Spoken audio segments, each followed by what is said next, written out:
Latest episode দেখুন একদম add free. Mitul, আপনি এই কথাটা কেন বলছেন? কেন কলিকে ওর ভাগটা বুঝিয়ে দেওয়া যাবে না বলুন? মিতুল হঠাৎ আমাকে সাপোর্ট করলো, ব্যাপারটা কি? কিছু একটা গন্ডগোল আছে ডেফিনেটলি। এই কথাটা তুই কেন বললি মিতুল? আমি অনেক ভেবেচিন্তে বলছি পিসিমণি, তোমরা দয়া করে আমাকে ভুল বুঝো না। কলি দিদি আমার নিজের দিদির মতো। তোমরা কলি দিদিকে যতটা ভালোবাসো আমিও ঠিক ততটাই ভালোবাসি পিসিমণি। ঠিক সেই কারণেই আমি বলছি, আমি রণদাদার সঙ্গে একমত।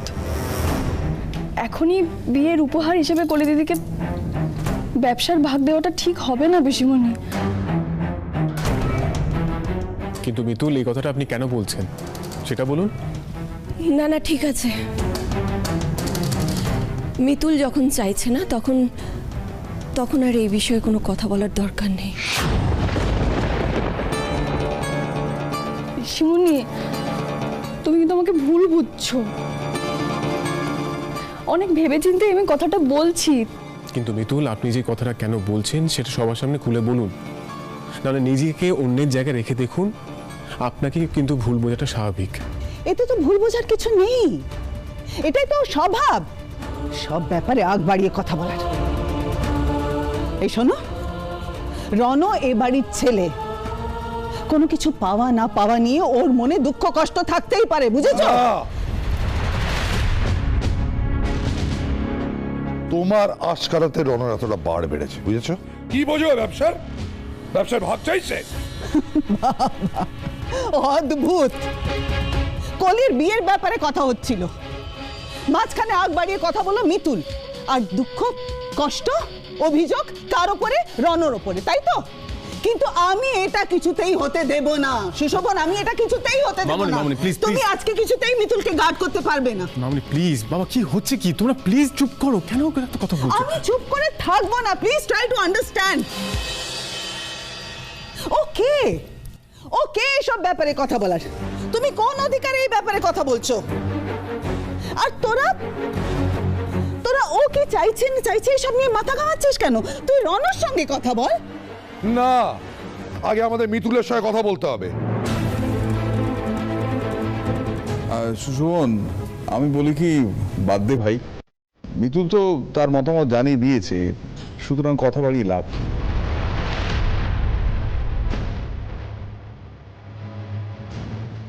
আমরা সবাই মিতুলকে জানি, হ্যাঁ? তুই ওকে মেয়ে বলে মানিস, ও যখন একটা কথা বলেছে তার পেছনে একটা যুক্তি নিশ্চয়ই আছে, সেটা শুনতে হবে। মিতুল, বলো তুমি কেন এই কথা বললে, বলো।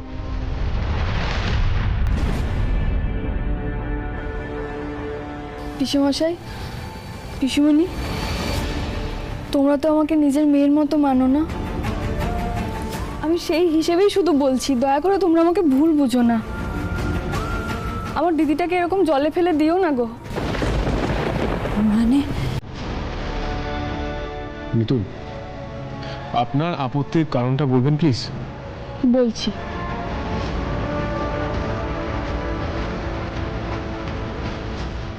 কলি দিদি, আমার কথাটা একটু মন দিয়ে বোঝার চেষ্টা করো।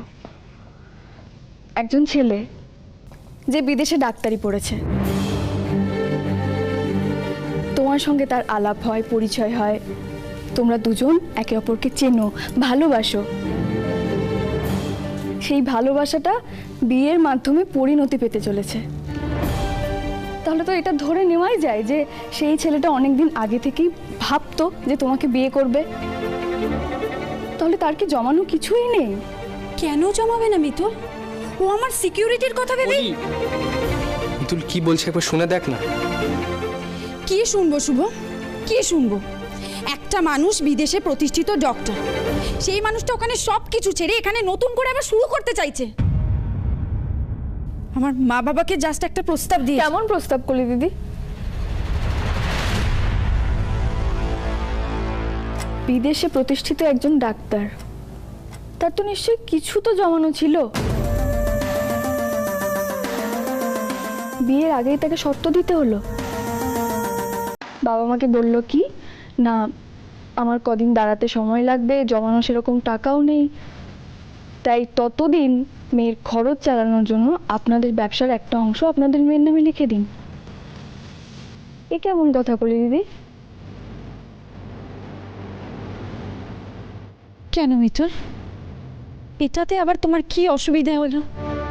অনিতার তো কোমরে জোরই নেই কলি দিদি।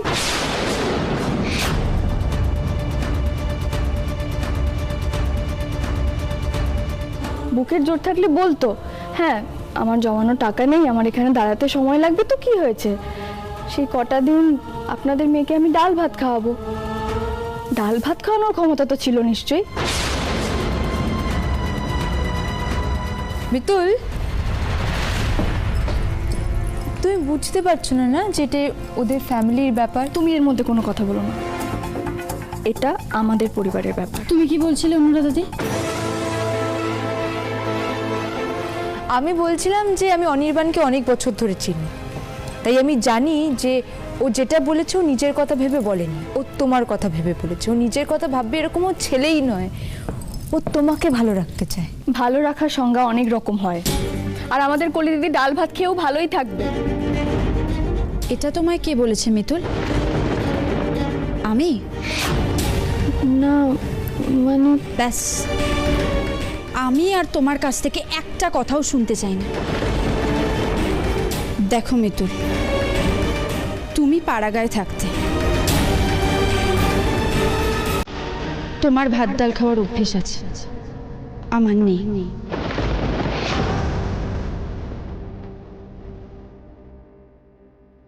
আমি ভালো মন্দ খেতে পছন্দ করি, সেই জন্যই অনিদাই সাজেশনটা দিয়েছে।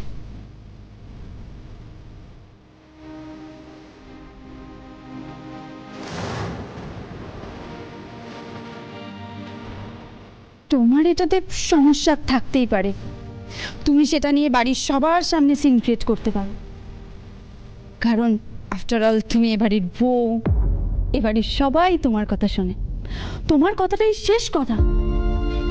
ইটস ওকে মিতুল, কোনো ব্যাপার না। মামা, দাদা ভাই, আমি অনিদার হয়ে তোদের সবার কাছে ক্ষমা চাইছি।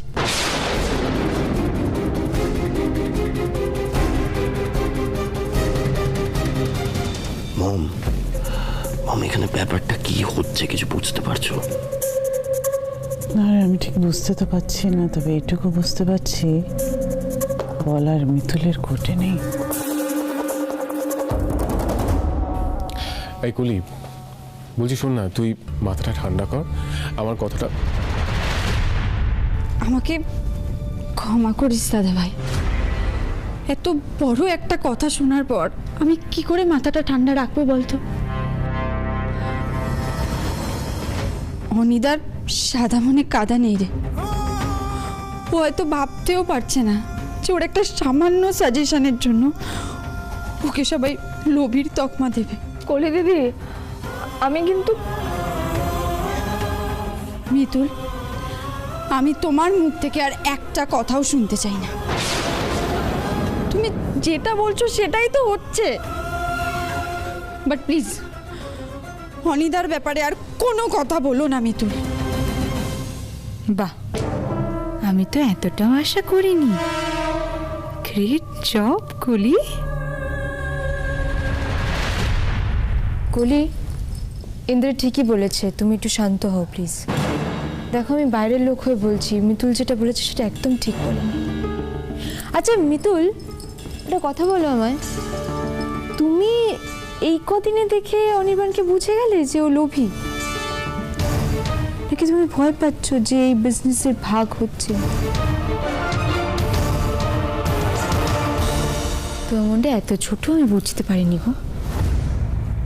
ঠিক, একদম ঠিক বলেছো তুমি, একদম ঠিক চিনেছ। সম্পত্তি সম্পত্তি সম্পত্তির লোভেই তো এখানে এসে হাজির হয়েছে।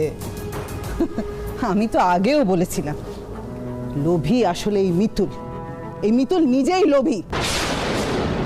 কে গো তুমি? কোন অধিকারে এত কথা বলতে গেলে? এই কথাটা ইন্দ্র বলতে পারে।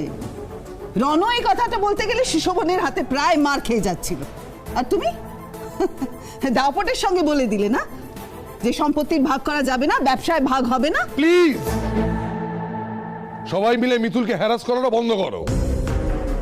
দুদিন আগে যখন আমাদের বিজনেসের উপর এত বড় একটা ঝড় নেমে এসেছিল, যখন অনুরাধা চলে যাচ্ছিল, তখন মিতুল গিয়ে অনুরাধাকে থামায়, ব্যবসাটা বাঁচায়। ব্যবসা বাঁচানোর সময় মিতুল, আর ও যখন একটা সাজেশন দিচ্ছে তখন ও স্বার্থপর হয়ে গেল, লোভী হয়ে গেল। বাহ, তোলো, আরো মাথায় তোলো তুমি মিতুলকে, আরো মাথায় তোলো। একদিন তোমাকে রিয়েলাইজ করতে হবে যে আমি মিতুলকে ঠিক চিনেছিলাম। দেখো সুমি আর পুলকের চোখের সামনে থেকেও পর্দা সরে যাচ্ছে, আর তুমি শুধু চিনতে পারলে না। কি হলো সুমি, পুলক, তোমরা কিছু বলছো না কেন? কিছু বলবে না? পিসেমশাই,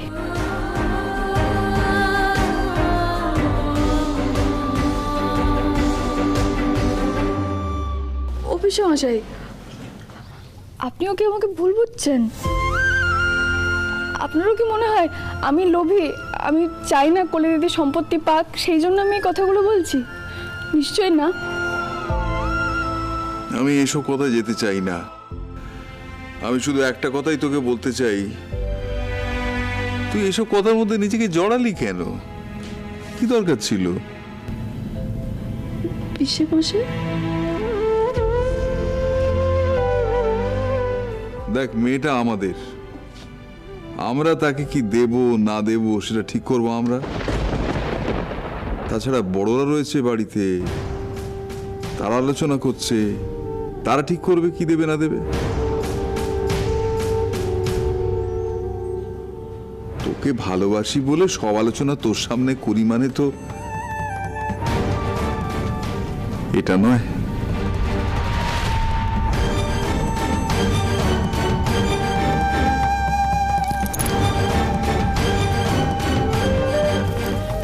পিসুমণি, ও পিসুমণি,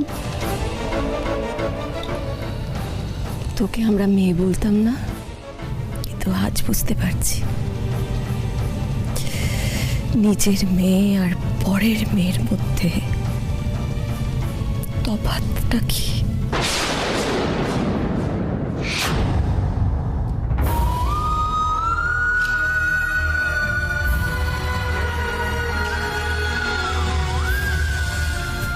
অনির্বাণ দাদা ঠিক নয়, শুধু সেটাই বলতে চেয়েছিলাম আমি।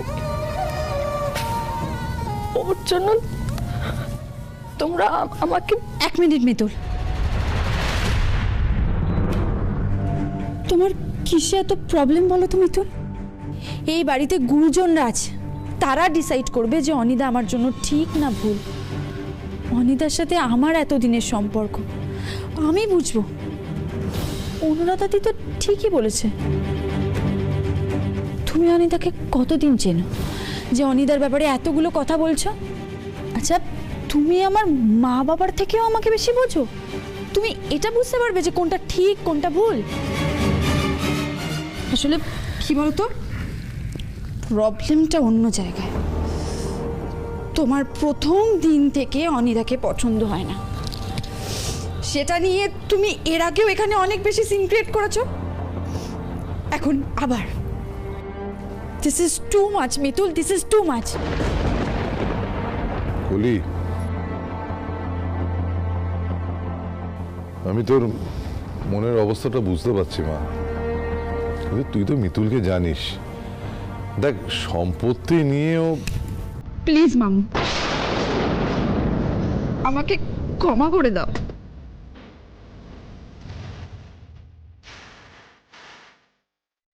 আমি এগুলো বলতে চাইনি, কিন্তু বিশ্বাস করো আমার কিচ্ছু চাই না। আমার কোনো সম্পত্তির ভাগ চাই না। বাবা মা প্লিজ চলে গেল। পিসুমণি, ও পিসুমশাই, বলে দিবি আমার কথাটা তো শোনো।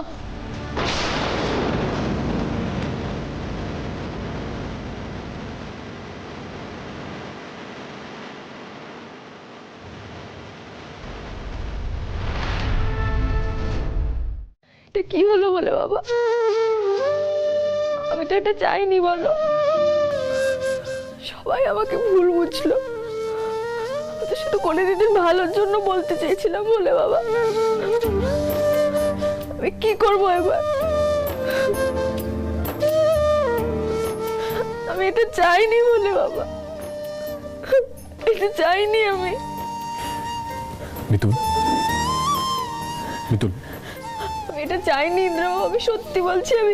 আমি চাইনি, আমি শুধু কোলে দিদির ভালোর জন্য বলেছিলাম। বুঝতে পেরেছি। আপনি যখন চাননি তাহলে এর মধ্যে জড়িয়ে পড়লেন কেন বলুন? আচ্ছা, আপনিও কি মনে করেন আমি লোভী? আমি চাই না কোলে দিদি বাড়ি সম্পত্তি পাক, সেই জন্য আমি এই কথাগুলো বলেছি বলুন? আপনিও কি এটাই মনে করেন? না, আমি মনে করি না।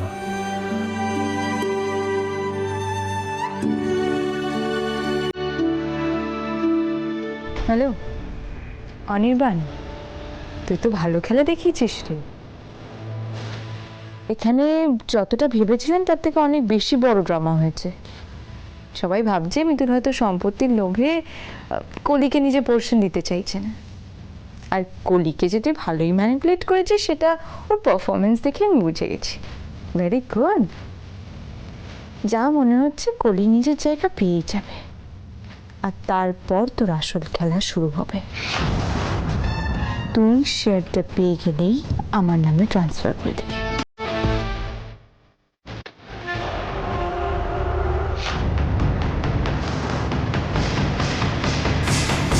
তুমি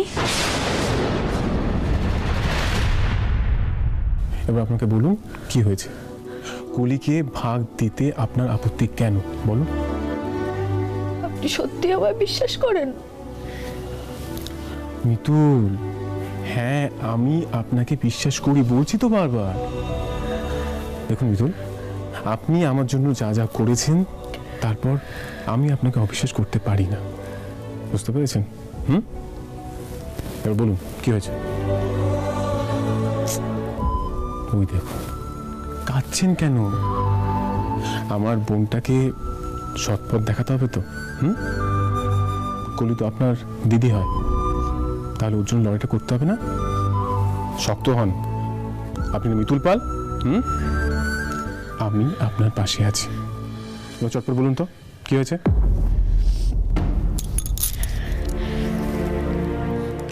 ওই অনির্বাণ দাদা মানুষটাকে আমার একদম ভালো মানুষ মনে হয় না। ও ভালো মানুষ নয়। বুঝলাম, সেটা কেন বলছেন? যে মানুষ তার ভালোবাসার মানুষের গায়ে হাত তুলতে পারে সে এক মিনিট কি বলে? অনির্বাণ কলির গায়ে হাত তুলেছে? আপনি সেটা নিজের চোখে দেখেছেন? মিতুল, আপনি এতদিন আমাকে বলেননি কেন? দেখুন, আপনি আবার চেঁচামেচি করবেন না। সবাই নয়তো ভাববে আমি আপনাকে বলতে বাধ্য করেছি।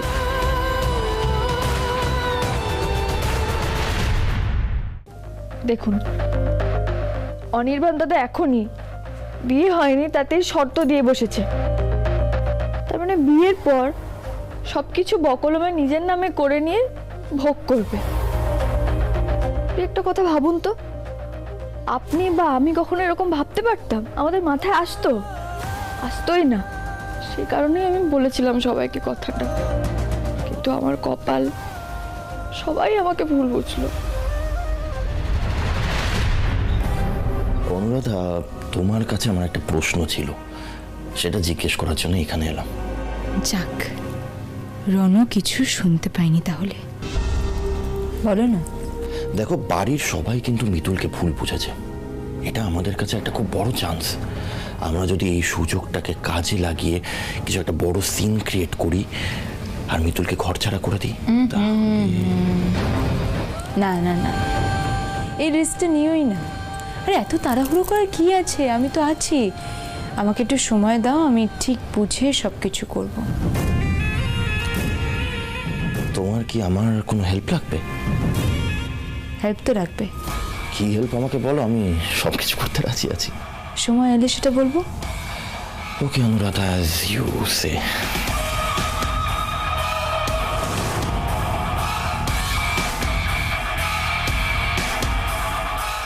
তোমাকে একটু বাজিয়ে দেখে নিলাম অনুরাধা।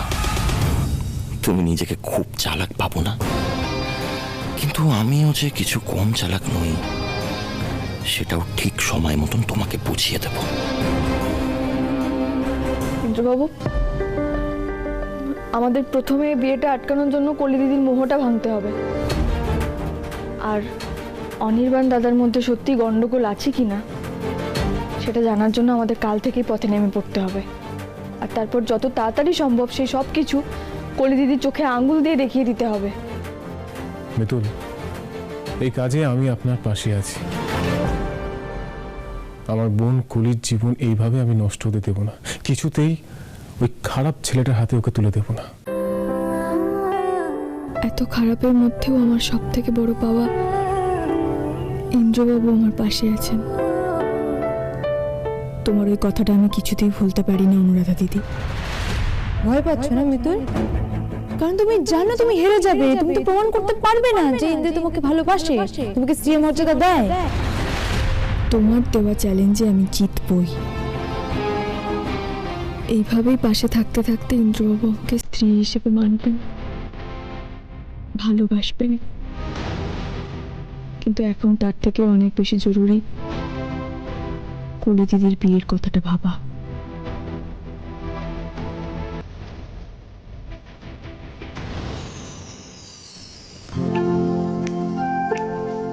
কি ভাবছেন বলুন? ভাবছি একটা জটিল জিনিস। আপনাকে একটা কাজ করতে হবে। কি কাজ? আপনাকে অ্যাক্টও করতে হবে। একটু